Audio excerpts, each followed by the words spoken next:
Hello, friends. Welcome back to OG Universe. Thank you so much for stopping by and taking a look at this video. Today's video is going to be a fun one. We're going to talk about The Flash, all things Flash. I just saw this movie the other night. Let's discuss some of my thoughts about the movie. The action figures by Mcfarlane Toys here from the DC Multiverse line. Let's discuss them. We got the entire wave here except the unmasked Michael Keaton. Unfortunately, I have not come across that figure yet. Hopefully I will see it, and I would like to pick it up and compare it with this Batman. Wow, the Batman. Yeah, so what we're going to do is take a look at the figures, see how they related to the movie, what their characters are like, and we'll go from there. So let's start things off with the Flash. The Flash looks fantastic in the movie, and in his action figure form as well. Did a great job on the costume. The only thing that I hope Mcfarlane Toys does introduce, maybe a gold label. I know they did another version of a gold label of Flash here in darker tones, but put those lenses on a Flash. It would have been so cool.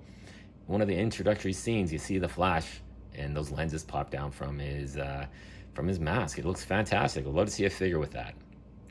Overall, this costume is well represented in the movie. It looks very true to the form. Although it didn't really have the gold piping, it had this electrified piping when Flash is about to just take off, and it looked really, really impressive. This figure, I would have liked to have seen that, but you know what? It looks fantastic the way it is. This does reminisce of the New 52 costume, but slightly different with the head modifications. The helmet looks different. But overall, I thought this costume looked fantastic in the movie. The Flash, portrayed by Ezra Miller, he did a great job. He had the comedic charms, the timing, some great interactions, some sad moments as well. You can really kind of empathize of what Barry was going through throughout the movie. And I think he did a great job. I can't see a replacement for him. I know there's so much controversy, but he did a fantastic job in this movie, and hopefully he gets the help that he's looking for and gets his life on track. So the Flash, fantastic representation in the movie. So we got here Supergirl, portrayed by Sasha Calais. I didn't know if I'd really like her in the movie. This figure was really well done. The body proportions, the costume, the texturing, the face sculpt as well. The detail on the hair, the wash that they put on it, is just really well done. And it does capture the characteristics of this character. In the movie, she was fantastic. Very reminiscent from the Flashpoint comic book, where we see Project Superman in this role, but it's replaced by Supergirl. So I thought, okay, not a bad idea. Some different takes on it, and it was okay. Her interactions with Zod were pretty awesome. Her interactions with the team, her getting to know what humans are like and see her fellow Kryptonians being so cruel and destructive. It was good. Unfortunately, we don't know what's going to happen next with this character, what's going to happen with the whole DC Multiverse to speak, but I hope they reintroduce her, bring her back. Her action figure is really well done. I do enjoy it. She was, in the movie briefly, not for an extended period amount of time, but what she did bring to the film had an impact, and she was really good. And then we got Ben Affleck's Batman. This Batman, like I said in the review, check out the review, it's on my channel. Great looking Batman figure. Awesome. I really like it. It looks a very stylized Batman from a comic book graphic novel miniseries, the movie version, but it's not the one from this movie. He has blue shades, light gray, dark gray, some black. This is just one shade of gray, a little gunmetal, and it just didn't capture the looks. He looked absolutely fantastic in this movie. Todd, we got to make a gold label figure of this. Put him in the correct colors. I think it'd be a great fan service. And Ben Affleck was really good in this movie. I loved him as Batman throughout all the movies he's appeared in, but this one, you see a bit more of a more human side to him. His interactions with Barry are really kind of like a father-son dynamic, and it's really cool. I really enjoy this imitation of Batman. Ben Affleck did a great job, but we got to make him the right colors. Now this guy here, the Dark Flash, of course, is the villain from the movie. I don't want to spoil too much, but it represents him pretty much perfectly from the movie. The character is kind of a tragic character. You feel bad for this guy.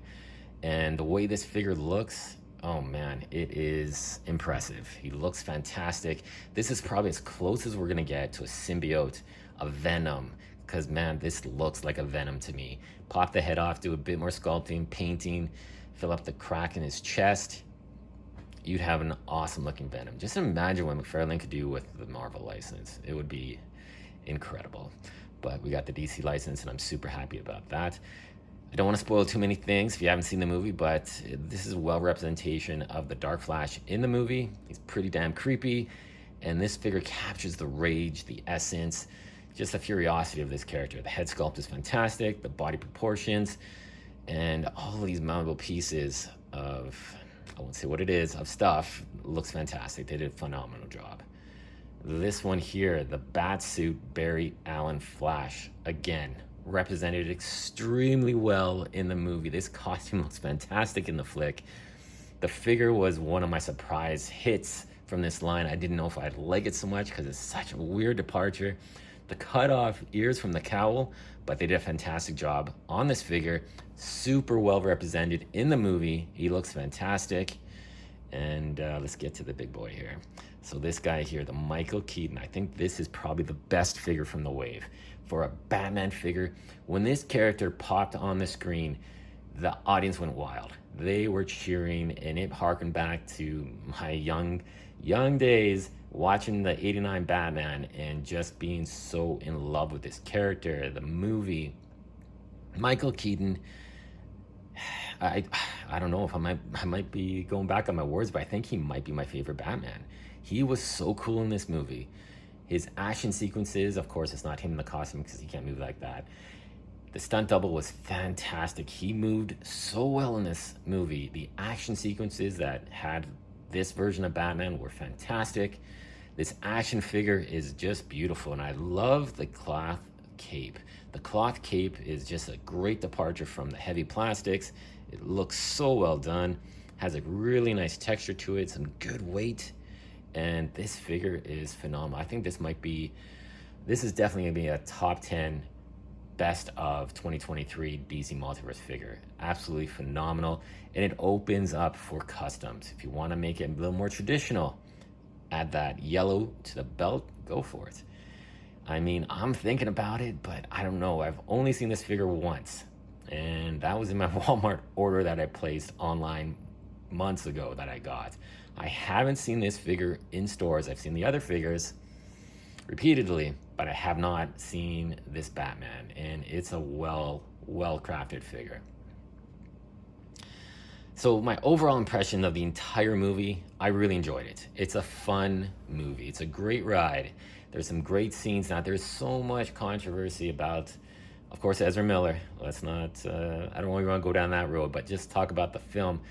There were scenes when their multiverses are colliding and Barry tries to rewrite time like he did in the Flashpoint comic book, go back in time. And there are some CGI that's maybe a little questionable, but I did a little deeper thinking. They've probably spent over $200 million on this movie. Do you think they're really just gonna crop out and make CG that looks like PS3 quality? I don't think so. I think there's some deeper meaning to it, that these are just fragments of pictures of elements from the multiverses colliding in moments in time. So I don't think they're going to make it 100% unbelievable lifelike. They kind of took a little bit of liberties with it just to go through the Speed Force, because it's going to be almost like an alternate reality, augmented reality. It's not going to be the true essence of these characters. They're not going to look 100% realistic because they're fragments of these characters through time. That's what I'm thinking in my head, and it sounds good to me, so I can look at the CG and say, okay, this is what it should be like. For me, that's how I see it. But overall, guys, I thought this movie was fantastic. It had some fun elements. It was a great time. The crowd that I watched the movie with was really into it. They were pumped. And it's unfortunate that on YouTube, there's so many videos bashing this movie, saying it's the worst thing that's ever been created, should have never been released, and people are just jumping on this bandwagon of hate. I don't know why people do this. It takes so much energy to be negative on something, to hate something. when it takes a lot less energy to be positive, have constructive criticism if you're going to have that. We're all entitled to speak our mind, and that's a great, great privilege that we are given in this society that we're in. So you can listen to them, you can watch those videos, discuss, but from my opinion, as the guy who's been reading comics, who learned how to read from reading comics, I thought this movie was fantastic. I'm a big fan of Flash, DC, Marvel, Independence. Overall, comic books, I love them. And this movie just felt like a really successful multi-stage, multi-issue, limited series into a movie. It had some great moments, couple of annoying things, certain things I don't want to spoil, but could have been a little bit better. But other things were fantastic. The Easter eggs, well worth. I really like the Easter eggs. There's some great moments. There's one that we'll talk about it later on after the movie's been released for a while. Some spoilers have been out. I don't want to spoil anything, but yeah, it involves Superman. I'll say that. But it's fantastic. I enjoyed it. I hope you all get the chance to go see this movie. Go in with an open mind. Don't lower your expectations, because my expectations were very high for this movie, and I did not want to be disappointed. And I didn't force myself to not be disappointed. I just enjoyed this movie for all of its worth. It was a great time. I love these action figures. They're represented extremely well in the movie, and they are fantastic additions to my collection. I'm extremely happy. I think if we're going to rate these figures, I think number one has got to be this Batman, which is, you know, from a Flash movie, a Batman is the best figure. Go figure. But yeah, this is definitely the best figure from the line, followed by Flash. Then I would say the Batsuit Flash, because it's just such a unique figure. We'll probably never ever see a figure like this again. Then I would say the Ben Affleck Batman. The color's wrong, but it looks great. It's a fantastic figure. And then the Supergirl, she's a great figure. It's not like she sucked. The figure doesn't suck. It's fantastic. And I guess just out of numbers, the Dark Flash here. But the Dark Flash is a really well done figure. So all these figures are well recommended. They're gonna look great on your shelf, great to the addition, great to add to the collection. So there you go, guys. Thank you so much for listening to this video and watching it. Really appreciate it. Thank you all for the subscriptions, the subscribing, commenting, and liking the videos. Thank you so much. We got more DC Multiverse stuff coming soon down the pipeline. Thank you so much for everything, guys. Take care.